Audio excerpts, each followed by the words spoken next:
Awami League, BNP, Jamaat, জাতীয় party যেন বিশ্বের সবচেয়ে বড় রাজনৈতিক দল।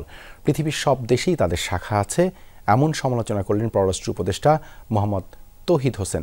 মেঘনা গ্রুপ অফ ইন্ডাস্ট্রিজ, বাংলাদেশের অগ্রযাত্রায়, মানুষের আস্থায়। সেন্টার ফর এনআরবি আয়োজিত ব্র্যান্ডিং বাংলাদেশ ওয়ার্ল্ড কনফারেন্স সিরিজের উদ্বোধনী অনুষ্ঠানে এই মন্তব্য করেন উপদেষ্টা।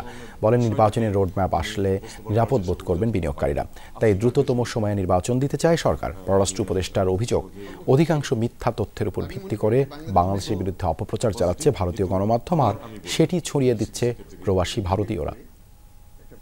দুটো তিনটে রাজনৈতিক দল বড় বড় আছে বাংলাদেশে, তারা হলো পৃথিবীর সবচেয়ে বড় রাজনৈতিক দল। আওয়ামী লীগ, বিএনপি এবং জামাত, জাতীয় পার্টিও ক্ষেত্র বিশেষে তাদের সমস্ত বিশ্বে শাখা আছে, এবং তারা এই বাংলাদেশের এখানে রাজনীতিতে যেমন এই দুই দল বা তিন দল প্রচন্ড শত্রু ভাবাপন্ন, একই রকম শত্রু ভাবাপন্ন আমাদের এক্সপেক্টেড যারা আছেন তাদের যে দল, এই দলের যে ব্রাঞ্চগুলি আছে সেগুলো।